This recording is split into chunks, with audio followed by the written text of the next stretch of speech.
নমস্কাৰ, মোৰ নাম বৰুণ বিকাশ দাস। মই ৰহাৰ সমষ্টিৰ এজন যুৱ নেতা আৰু এইবাৰ 2026 চনত 9 এপ্ৰিলত যি আহি আছে বিধানসভাৰ নিৰ্বাচন, সেই নিৰ্বাচনত মই ৰহা সমষ্টিৰ হৈ আম আদমি দলৰ প্ৰাৰ্থী।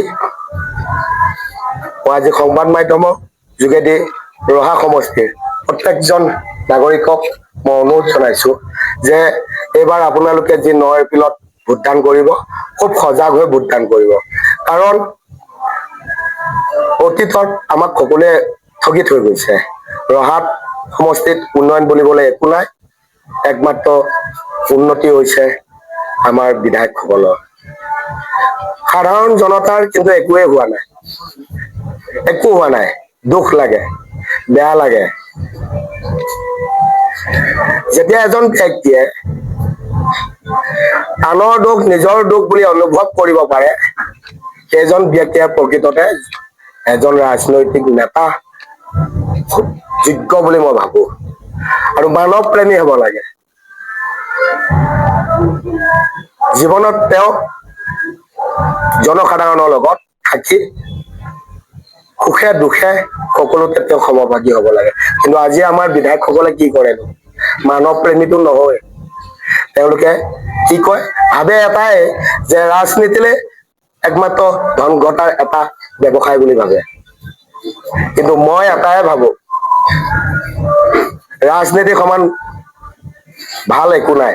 কাৰণ ৰাজনীতিবিদ এজনে সাধাৰণ শ্ৰেণীৰ মানুহ, অসহায় মানুহক সহায় হাত আগবঢ়াব পাৰে।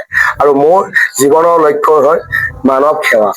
মই বহু বছৰৰ পৰাই মোৰ জীৱনৰ লক্ষ্য মানৱ সেৱা বুলি মই ভাবি লৈছো, আৰু বহু মানুহক মই বিপদৰ সময়ত সহায় হাত আগবঢ়াইছো।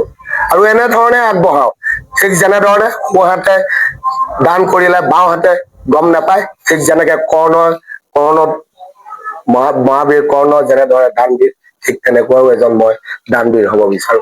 সেইকাৰণে মই যিমান কৰিছো, কিন্তু হয়তো আনে নেজানে, কিন্তু কিছুমানে জানে, মোৰ লগৰ খিনিয়ে জানে, তাৰ বাহিৰে নেজানে বেলেগ। কিন্তু ছচিয়েল মিডিয়াৰ যুগ, কিন্তু মই হয়তো সেইবোৰ ফটো উঠাই আপলোড ফেচবুকত কৰিব পাৰিলোহেঁতেন মোৰ ব্যক্তিগত স্বাৰ্থৰ কাৰণে, কিন্তু মই সেইবোৰ একো কৰা নাই। মই ঈশ্বৰৰ আশীৰ্বাদ লৈ আহিছো। মই বহু কেইটা অনুষ্ঠানৰ সম্পাদকৰ ভূমিকাত আছো, ৰাসত আছো, শিৱৰাত্ৰিত আছো, মই ভাগৱত পাঠত আছো, গোসাঁই লিয়াত আছো, বহুকেইটা অনুষ্ঠান মই গঢ় দিছো। আৰু মুখ্য সম্পাদকৰ ভূমিকাটো মই অৱলম্বন কৰিছো। এটা অনুষ্ঠানত মই যেতিয়া সম্পাদকৰ ভূমিকাত থাকো, তেতিয়া ভগৱানক এটাই প্ৰাৰ্থনা কৰো যে মই যে দায়িত্বত যিটো অনুষ্ঠান পৰিচালনা কৰি আছো, সম্পাদকৰ দায়িত্ব লৈ, যাতে এই অনুষ্ঠানটো কেতিয়াও বিসংগৰ সৃষ্টি নহয়, যাতে কোনো বিপদ বিঘিনি নাহে। আৰু এইটোও মই প্ৰাৰ্থনা কৰো যাতে মই আজি যিটো অনুষ্ঠানৰ দায়িত্বভাৰ লৈ আছো, ইয়াত থাকি ডাঙৰ দায়িত্ব যাতে মই চম্ভালিব পাৰো, সেইখিনি শক্তিয়ে ভগৱানৰ ওচৰত মই প্ৰাৰ্থনা কৰো। আৰু সেইকাৰণে হয়তো আজি মোক সেই প্ৰাৰ্থনা ভগৱানে স্বীকাৰ কৰিছে। আজি ৰহা সমষ্টিৰ দায়িত্ব লবলৈ হয়তো মোক ঈশ্বৰে আপোনালোকৰ ওচৰলৈ মোক পঠাইছে, মই সেইটো অনুভৱ কৰিছো। আৰু মই আপোনালোকক 100% কৈছো, ৰহাৰ উন্নয়ন কৰিম, ৰহাত এখন প্ৰগতিশীল ৰহা বনাম, ৰহা সমষ্টিৰ প্ৰগতিশীল কৰিম, ৰহাত দুৰ্নীতিমুক্ত কৰিম, প্ৰতিশ্ৰুতি দিছো, ডলাৰ বগৰীও নহওঁ। আজি মই আম আদমি পাৰ্টিৰ পৰা জয় হয় বেলেগ দললৈ নাযাওঁ, সেইখিনি মানসিকতা আছে। কিন্তু আমাৰ বিধায়কবোৰে কি কৰে, যেন এটা দলৰ বেনাৰৰ পৰা তেওঁলোকে বিধানসভাৰ নিৰ্বাচনত জয় হয় বেলেগ এটা দললৈ যায়। কিয় যায়? কাৰণ সেইবোৰ ধন সম্পত্তিৰ কাৰণে যায়। তেওঁলোকে নিজৰ স্বাৰ্থৰ কাৰণে, ধন টকা পইচাই মানুহৰ জীৱন সকলো নহয়। ঠিক তেনেদৰে মই এটাই ৰহাবাসী ৰাইজক কব বিচাৰো যে ধন সম্পত্তিয়ে সকলো নহয়, মানুহ ভাল হবলৈ এখন হৃদয় লাগিব। ঠিক তেনেদৰে মানুহে ভাল ভাল কথা কলে মানুহ ভাল হব নোৱাৰে, মানুহে ধন টকা পইচা থাকিলেও মানুহ ভাল হব নোৱাৰে, শিক্ষিত হলেও মানুহ ভাল হব নোৱাৰে।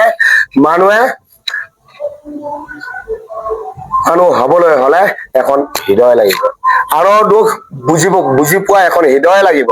আৰু সেই হৃদয়বান ব্যক্তিজন হব লাগিব, তেতিয়াহে আপোনাৰ আনক সহায় কৰিব পাৰিব। আৰু মই আজি সংবাদ মাধ্যমৰ যোগে ৰহাবাসী ৰাইজক অনুৰোধ কৰিছো, বিশেষকৈ নৱপ্ৰজন্ম সকলক অনুৰোধ কৰিছো, আম আদমি পাৰ্টিটো এটা খুব ভাল দল। দিল্লীত যি উন্নয়ন হৈছে আপোনালোকে সকলোৱে জানে, আৰু পাঞ্জাৱত কি উন্নয়ন হৈ আছে সকলোৱে জানে। আমাৰ অসমত এইবোৰ উন্নয়ন হোৱাই নাই।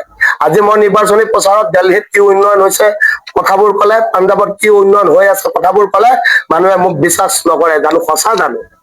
দিল্লীত মহিলাৰ কাৰণে বাছ ফ্ৰী বুলি কওঁতে সঁচা জানো? ইলেক্ট্ৰিচিটিৰ বিল ফ্ৰী বুলি কওঁতে সঁচা জানো?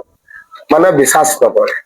কিন্তু প্ৰকৃত সত্য আজি তেনে চাওক, আমাৰ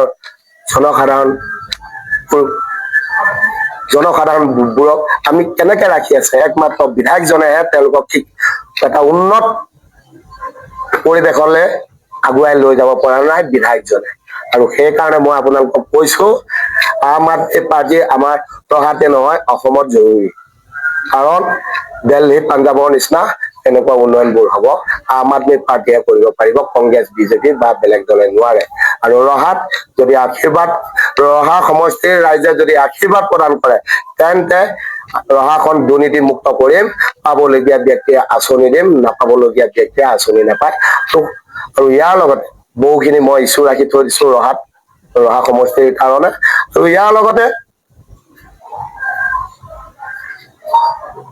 মই ৰহাত যে কৰ্মৰাজি থাকিব সেইবোৰ মোৰ নিজে দায়িত্বত থাকিম, মই নিজে চকু দিম, লক্ষ্য দৃষ্টি মোৰ তাত থাকিব। আৰু দুৰ্নীতিমুক্ত কৰিবলৈ হলে মই প্ৰথমতে পঞ্চায়তখনত দৃষ্টি দিম, তাৰপিছত উন্নয়ন খণ্ড, তাৰপিছত পৌৰসভাখন। যদি পঞ্চায়তখন যদি আমি ঠিক কৰো আৰু ৱাৰ্ডটো যদি ভাল হয় তেনেহলে পঞ্চায়তখন ভাল হ'ব, আৰু উন্নয়ন খণ্ড যদি ভাল হয় তেনে সমষ্টিও ভাল হ'ব, আৰু যদি পৌৰসভাও ভাল হয় তেনেহলে দুৰ্নীতিমুক্ত হয় তেনেহলে টাউনখনো উন্নয়ন হ'ব। শদিয়াৰ পৰা ধুবুৰীলৈ, বৰাকৰ পৰা ব্ৰহ্মপুত্ৰলৈ সকলোৰে মাজত চিনাকি এটা নাম প্ৰাতঃ টাইম।